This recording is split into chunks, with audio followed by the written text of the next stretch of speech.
There we go. Thank you very much. Thank you, everyone. I'm delighted to be here. There's a question. Sorry. Give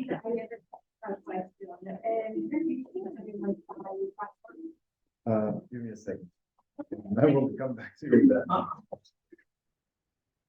All right, so thank you all for being here and sharing with me my efforts to grapple with children's picture dictionaries and to borrow the words of the conference organisers, their twofold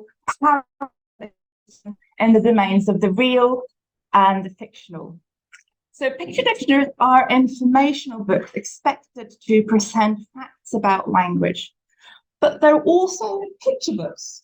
So can there be drama in turning the page of a picture dictionary? And what happens to magic when we try to define it in a dictionary? Well, it stopped. They're already running into problems. Okay, so I'll be your, yeah. I'll try to solve your problem, sorry. All right, so defining a word might be seen as closing us other possible options, so stabilizing that slippery relationship between signifier and signified. But what happens when that which is defined is a word from the realm of the unreal? So present-day children's dictionaries often advertise the inclusion of words from children's everyday worlds. But fiction is also part of children's everyday worlds. And words such as magic, for example, have no real world denotator, but they're as meaningful as words referring to everyday objects. And if we look at the publishing description for the Oxford First Illustrated Dictionary, they take pains to stress that it's not just a dictionary. In fact, they have a picture book artist who's made the illustration, and it brings to life the world of fairy tales, nursery rhymes, and picture books that children love. And an interesting fact is that Oxford Children's Dictionaries build on the Oxford Children's Corpus, which is a body of texts written for children, but also by children, because many of the texts in this corpus are from an annual creative writing competition. So that means that Oxford Children's Dictionaries at least build not just on fiction, but fiction by children. So Barbara Bader famously referred to the drama returning of the page in the context of picture books, and much scholarly attention has been devoted to the drama of fictional picture books. But then it's also been increasingly recognised that non-fiction picture books can be engaging, can be artistic, can be narrative. But picture dictionaries, they are often seen as less dramatic, more traditional. Nicola van Nervels has written that reference books, such as picture dictionaries, offer information in highly standardized ways, initiating young readers to the more traditional tools of information literacy. So far, not much drama. Umberto Eco called dictionaries jumbled pieces of, oh, sorry, this is, yeah. This is the disadvantage of not being in control of the, Sorry. Yeah. Sorry. No, it's I should have communicated with you.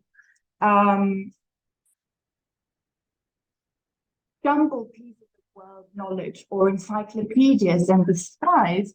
And we might look at picture dictionaries as just separate chunks of information about language and the world, and they don't have that common thread of a narrative to tie them together to create cohesion. And we also might assume that dictionaries are the kind of books you don't read from cover to cover. You consult them in a purely functional way. And in contrast to this, compiler of you can. Thank you so much. You can't see what it says here, but this is from a dictionary of difficult words. And the compiler invites the reader to explore the dictionary in different ways, to read it from A to Z, to read it, to look up random pages with closed eyes, read it out loud with loved ones, in the dark with a torch, and so on and so forth. So my question is, do picture dictionaries really need to offer information in traditional ways? My colleague Nina Gorga has outlined three main approaches to organizing knowledge in non-fiction picture books. They position the child reader, for example, as a collector, organizer of knowledge in the linear and taxonomic approach, or as a co-constructor and connector of knowledge in the more oriented circular approach. And these approaches can also be applied to picture books, picture dictionaries, sorry. And in picture dictionaries with so-called narrative scripts, and this is a term I borrowed from Kummerling, Maybauer, and Maybauer, the reader must work to find the connection between the verbal definitions and the illustrations. And so clearly some picture dictionaries, to a much greater extent, invite the reader to be a co-constructor of knowledge. And indeed, the compilers of, this is really not my friend today, the compilers of Collins' A Word a Day dictionary position readers as explorers on exciting linguistic journeys. Your year of discovery is about to begin, announces the preface in this dictionary. Okay, others ways. Okay, so various ways of organizing knowledge in picture dictionaries also invite different interplay between fictional and factual elements. So whether something is presented as true or factual is not always unambiguous, and the definition of magic might remain slippery.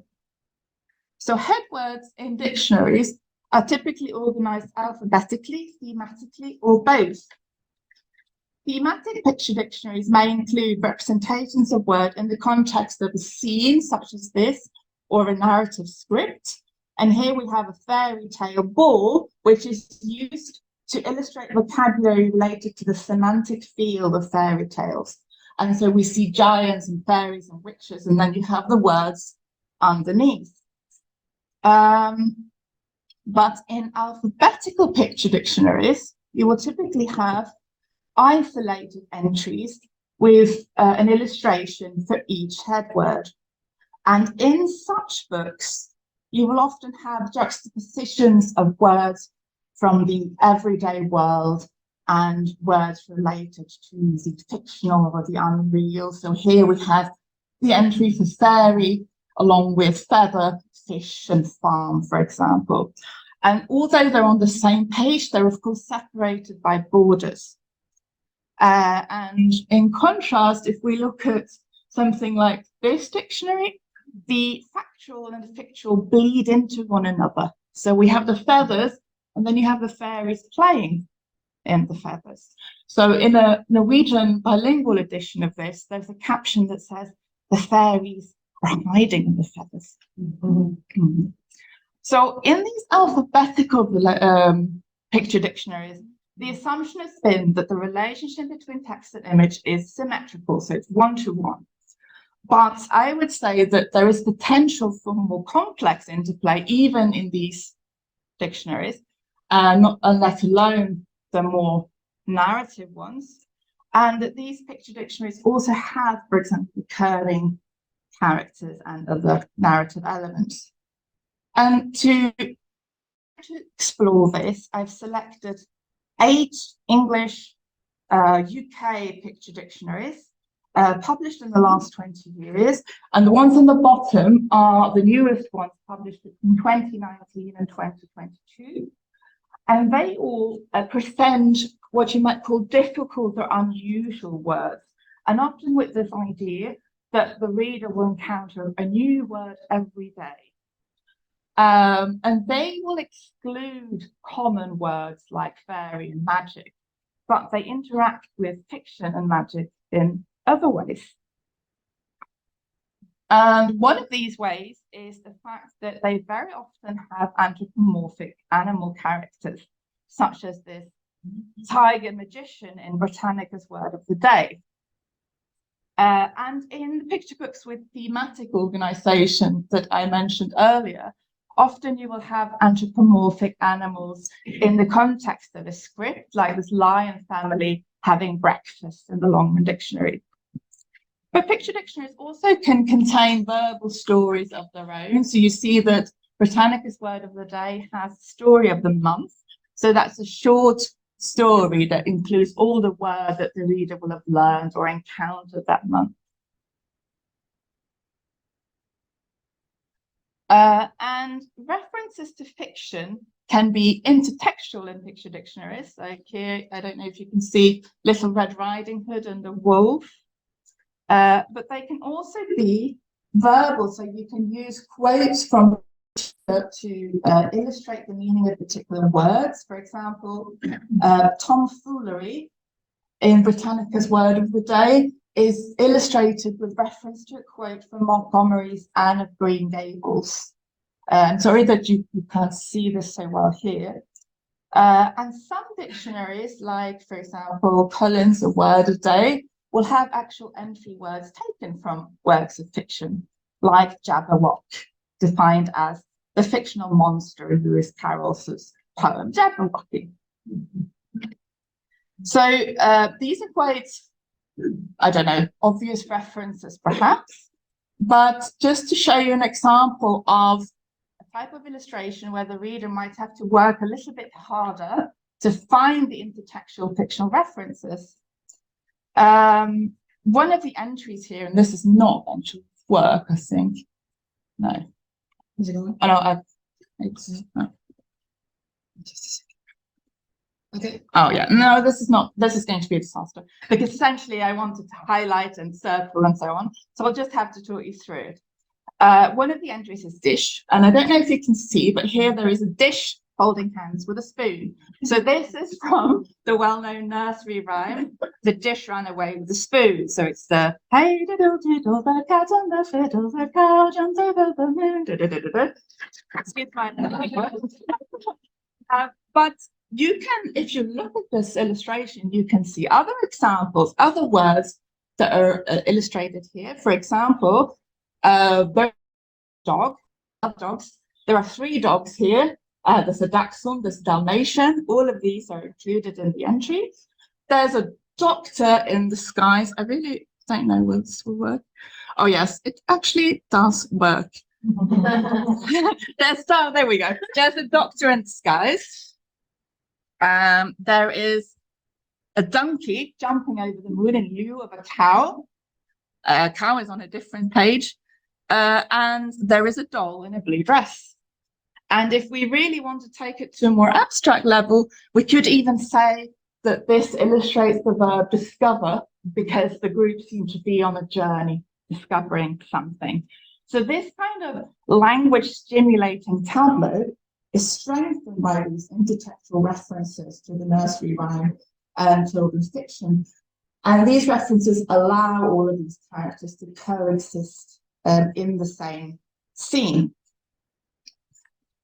So, in linguistics, the term modality refers to the credibility or truth value of a statement, and grammatical modality markers include modal verbs such as may and will, but of course modality can be expressed in a range of different ways, linguistically, and as Crescent and Lyven have shown, visually.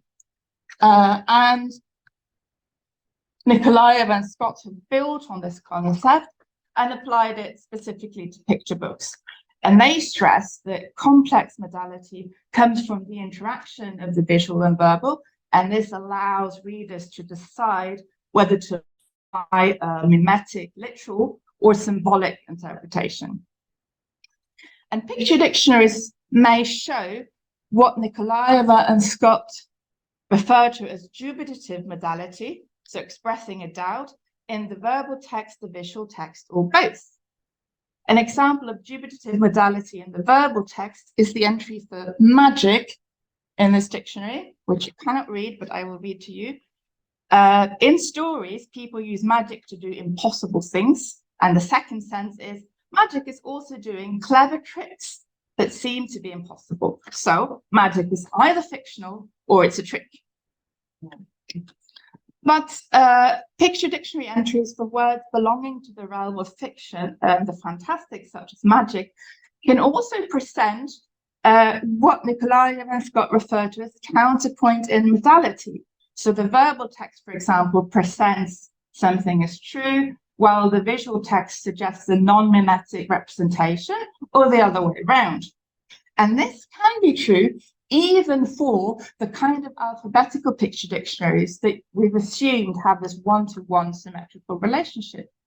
So if we look at the definition of magic here, it says in the verbal text that magic makes impossible things happen. So there's no mention of stories, fictional, etc., etc. But if we look at the visual text, we see a magician doing her work. So the visual text expresses a dubitative modality, even as the verbal text is what you might call indicative modality. So this is someone performing a clever trick, not a wizard. And in the same way, the verbal definition of witch here presents indicative modality through categorical statements. So witch can do magic. No doubts about that. Except that the illustration shows a child dressed up as a witch, and that subverts the credibility of the verbal statement. We can compare this to an entry for a fairy that actually does show a drawing of a fairy rather than a child, but then the verbal text is expressing dubitative modality. You can read about a fairy in stories, so they're fictional. So these are the alphabetically organized dictionaries, but we can also find counterpoint in modality in thematically organized dictionaries. For example, an interesting day for, word for every day of the year. If we look at the definition of spirit, that just explains that it's a ghost or supernatural being. But then, I don't know if you can see, but the image of the spirit here is actually a living person. And if you look at the dictionary, it has recurring characters. So this is an anthropomorphic deer child dressed up as a ghost. And the fact that an animal character in the first place serves as a stand-in for a child here means the boundaries between fact and fiction are already well blurred. But the visual suggests that ghosts are not real, but anthropomorphic animals is not the matter. But the word magical in the same dictionary is illustrated as part of this script, depicting, again, anthropomorphic animal characters in fancy dress. So the verbal definition of magical says that it's produced by or assisted by magic. So it opens a tiny window to literal understanding, but this is not reinforced in the illustration because, again, we see that magic here means magicians performing tricks. So you have a swan magician and an octopus magician, and the octopus magician is hiding a little doll from a starstruck mouse, and you have the words vanished and deceived hovering around the octopus. Gullible is the word underneath the mouse. And the sum of this suggests that magic is really a trick, played on naive spectators. And then readers are invited to see the contextual connections between the words magical, vanished, deceived, and gullible, which stimulates metalinguistic awareness, but also allows readers the sort of satisfaction of knowing more than this little mouse.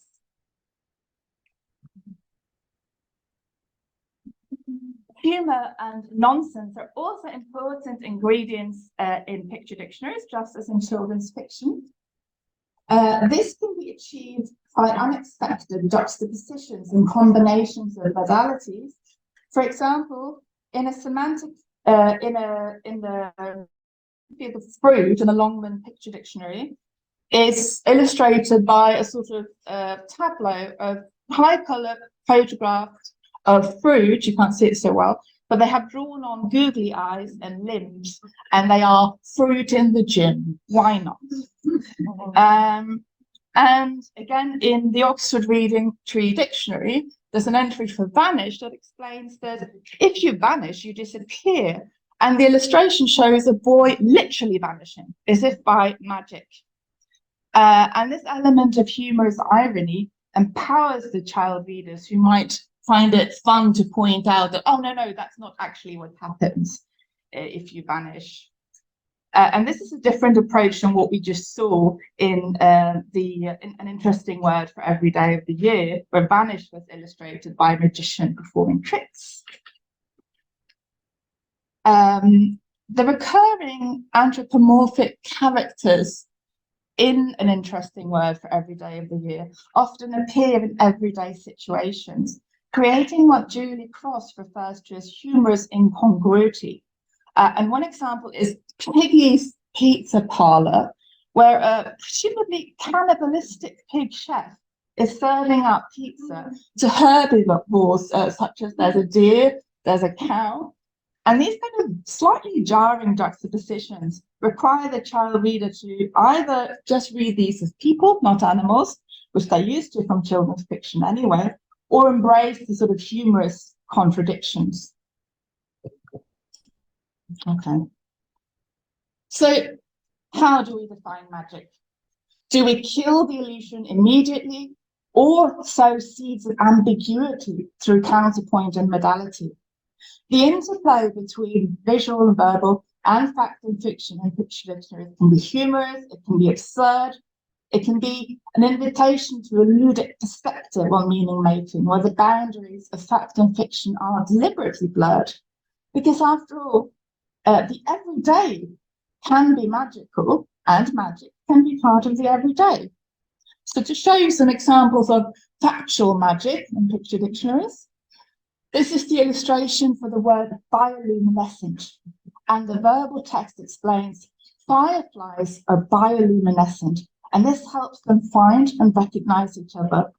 Different types of fireflies flash in different patterns and colors. To a child, or indeed anyone, fireflies communicating with different colored lights can seem as magical as any fairy. And a regenerating starfish as magical as any hydra, and for that matter, technology like automatically opening sliding doors, self-driving cars, as magical as any portal or flying carpet. So, thank you.